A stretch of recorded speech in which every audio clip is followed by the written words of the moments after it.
The Tangaras have been servicing Sydney for nearly 38 years, and after several decades of service, it's now finally time for them to receive their last major upgrade. In today's video, we'll be taking a look at the Tangara Technology Upgrade, including its massive updates, taking a look at the brand new livery, the brand new interior, new CCTV, destination information screens, as well as exclusive interviews from Chris Minns, John Graham, and Matt Longland.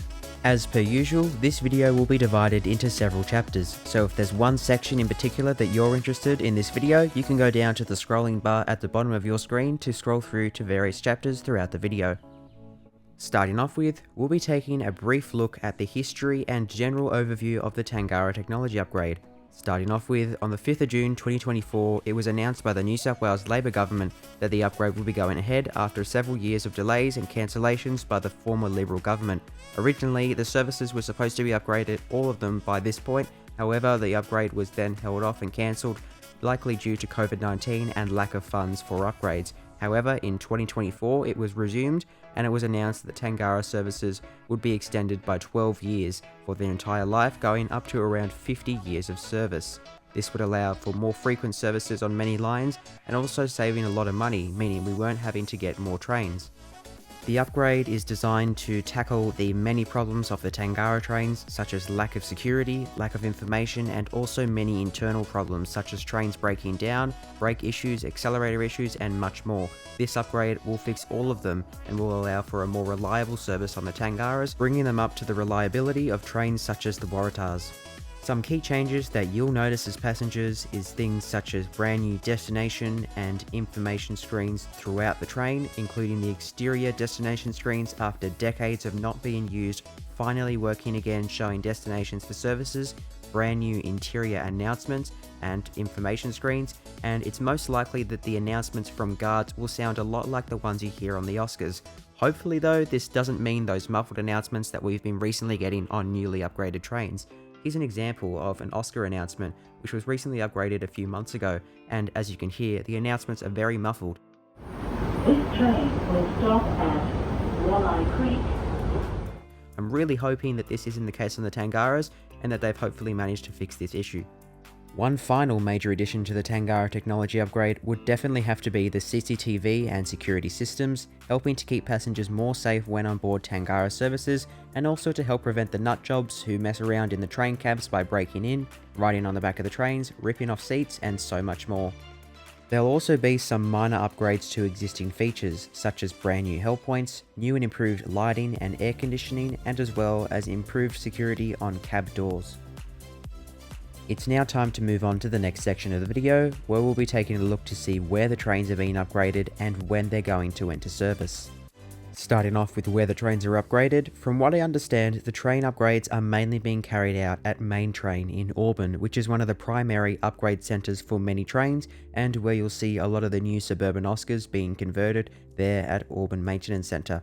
From what I understand, after the initial bit of the upgrade, the rest of it will be transferred over to Flemington, and there is a chance in the future that Flemington Maintenance Centre could carry out the full upgrades for the trains. As seen on the top right of the screen and in the video here, I was able to visit the Flemington Maintenance Centre a few years ago for an exclusive tour, and this was in the early stages of the technology upgrade, where we were seeing new ATP and safety systems being installed on the trains, primarily for the drivers, meaning that there were no changes for passengers apart from a few new compartments that you may spot throughout the train. As for when we'll see the first fully upgraded Tangara enter service, it's quite unclear on when exactly it will enter service. However, what has been teased by the media and by transport officials is that we're most likely to see the first service in the next few months, so my prediction is around February, March, April or even May of 2026, meaning that we're around 3 to 6 months away from riding on the very first fully upgraded Tangara train. And of course, you can expect a full video and detailed tour of the brand new train once it enters service in the coming months.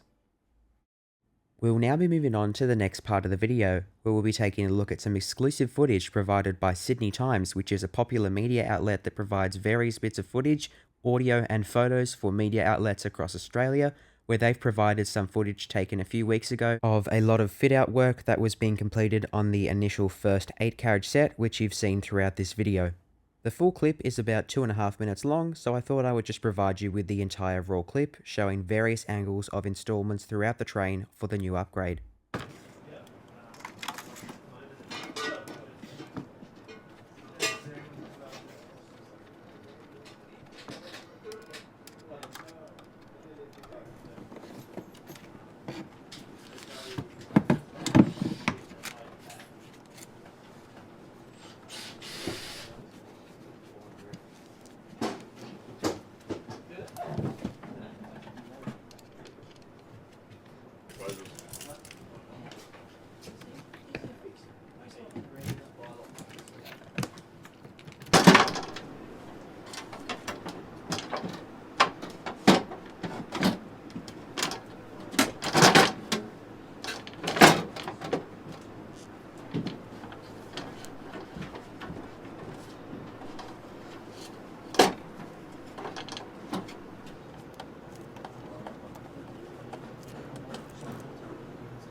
That's what you James.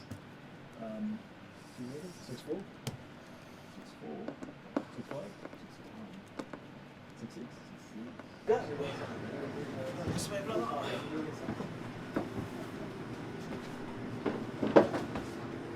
Just go a little bit in. There we go. Yeah, that's it. You got it? Perfect. If you're interested in watching that video again, you can check it out, the exclusive video that's been posted onto the Sydney Times YouTube channel, which you can find in the link in the description below. It's now time to move on to the interviews with the press with Premier Chris Minns, Transport Minister John Graham, and CEO of Sydney Trains, Matt Longland.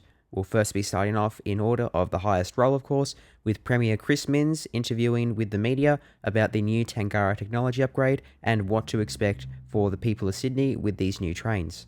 To the announcement today, it's I think a validation of the government's decision to invest over $450 million to refit these Tangaras for the New South Wales public transport system. The truth of the matter is that we have been underinvesting in the heavy rail network for too long, both in maintenance on the fleet as well as the network, and as a result reliability has plummeted. But as a result of this investment, over $450 million, we're employing 300 people, including a score of apprentices, to extend the life for over 12 years, which is fantastic for the train network. We want to make sure that the public know that these trains will be as good as new. They'll be reliable, they'll turn up on time, and they'll be rolled out progressively in the coming months. It's exactly what we need right now whilst we think about procuring the next round of Tangaras, Tangara 2.0. The second point, which is hugely important here, is that it's a validation of Australian made. I mean, the good news here is whilst there's CCTV, new help points, disability access, and brand new computers in the middle of the train, the body of it, the bones of the old Tangara, are as if they rolled off the line yesterday, and they were Australian made.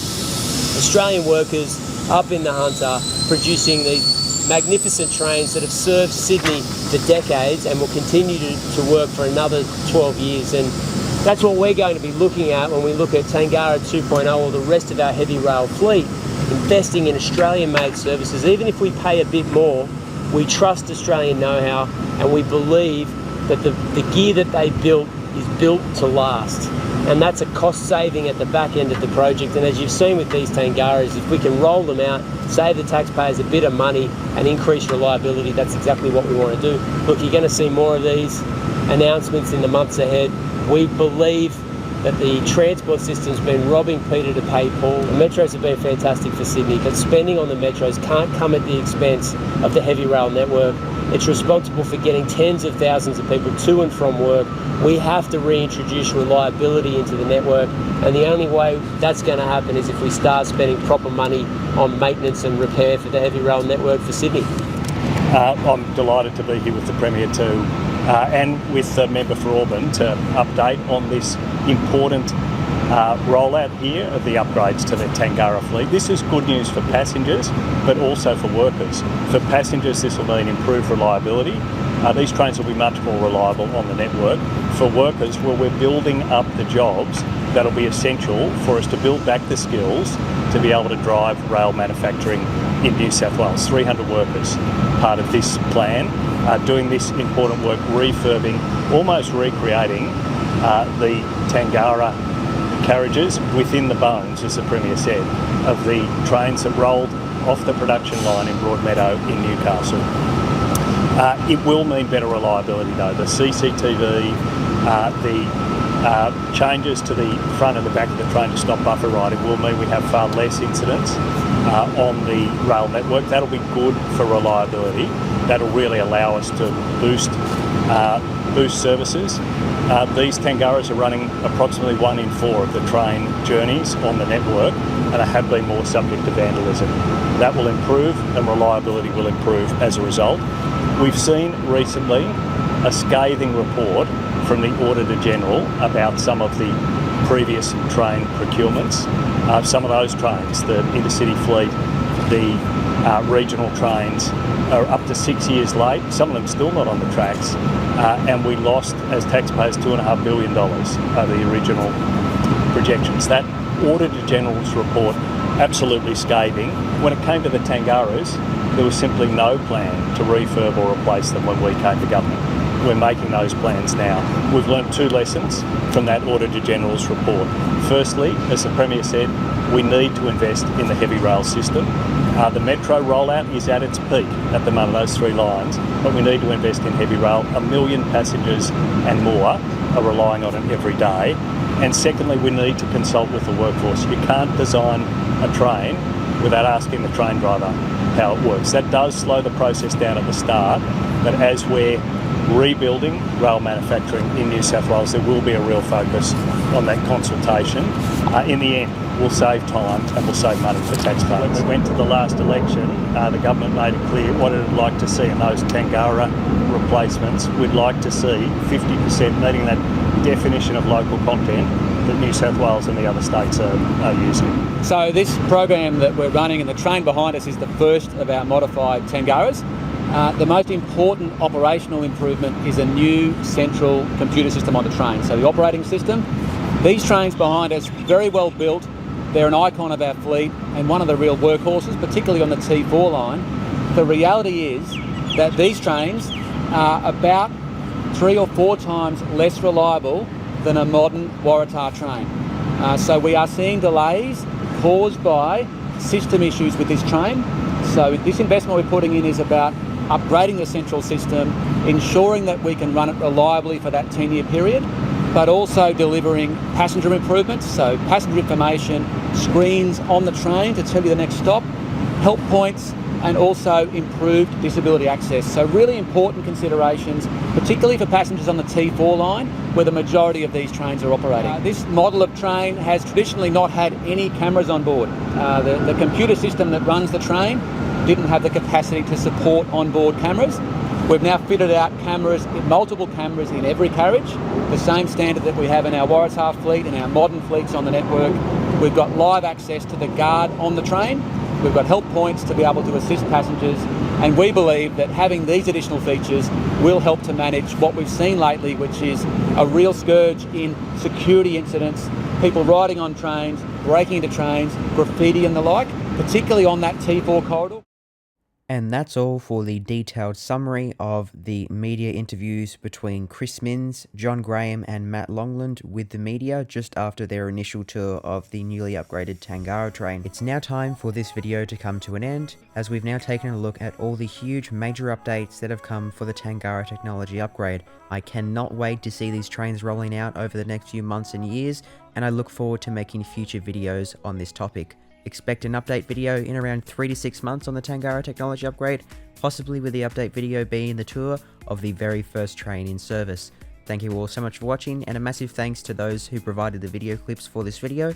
The credits and the links to their videos originally will be in the description below. It would also help a whole lot and mean very much if you were able to subscribe to the channel if you haven't already, to help us reach 10,000 subscribers by the first half of 2026. Thank you all so much for watching, and I'll see you all in the next video.